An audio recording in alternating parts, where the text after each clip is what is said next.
Hey guys, this is Heather, and this is a quick tutorial, very low quality, just running through how you go from your iPad Pro using your Apple Pencil in the Procreate app to print your script or send it to the Silhouette to cut into a vinyl or whatever you choose.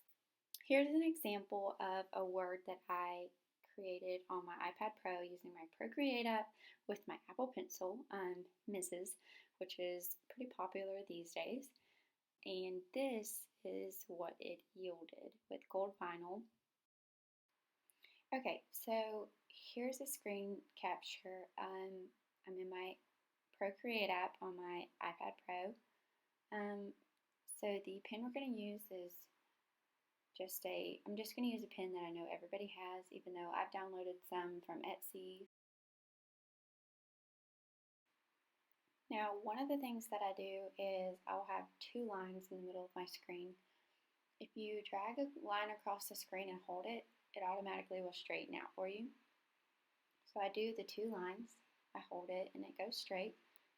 And that's kind of a guidelines to help me keep my writing straight. Sometimes I don't use it, but sometimes it's helpful. Now you want to make sure that this is one layer and that you create a separate layer for your letters so that you can delete these two lines.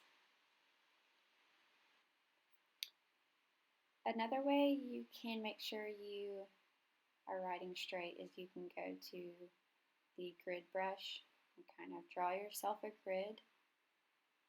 And this is really good for practice as well. Make sure you create a new layer or else you won't be able to get rid of the grid. Now we're going to use our studio pen, and mine is modified. I have the streamline all the way up.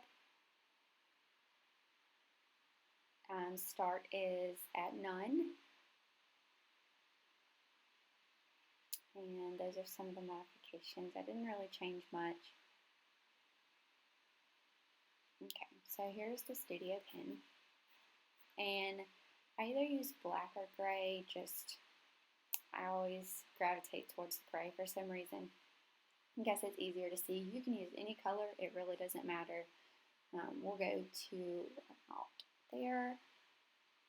And I'm going to draw my dog's name, or write my dog's name, rather. So after I've completed her name, I delete the layer that had the grid, so I just have her name.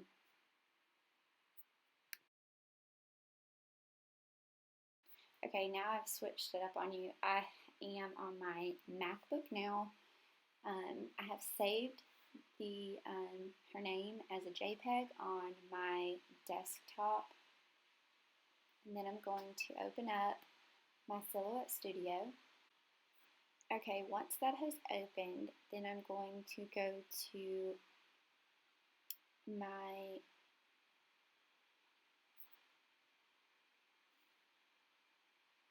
drawing area.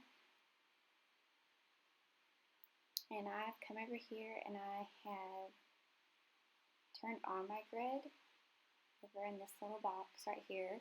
You can turn it off or on. I like using it. I don't like using the Snap to grid, so I always turn that one off.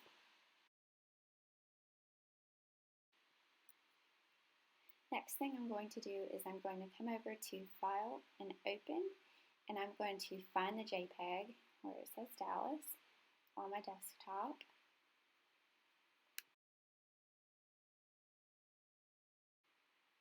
And I'm going to open that up. Now it's going to be very large on your screen. All you have to do is simply bring it down in size.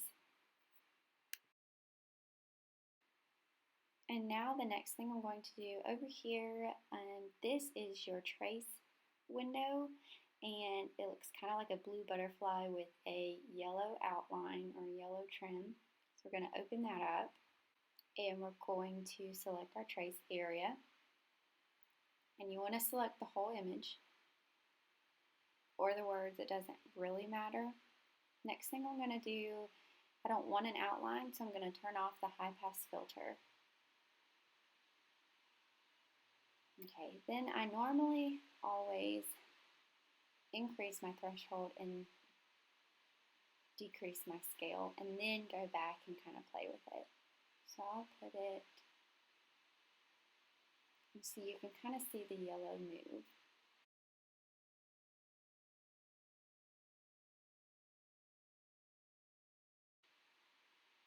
We don't want to do the trace the outer edge.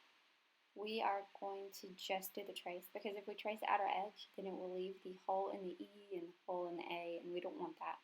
So we trace and pull the image out from behind your trace and delete it. And you are left with your name that you want to print out or put on a water bottle or a wine glass or whatever you want. And you can make it bigger or you can make it smaller. And what I always do after creating. Alright guys, thank you for watching. I hope this was helpful. If y'all have any more comments or questions, you can leave them in the comments section and give me a thumbs up. Thanks.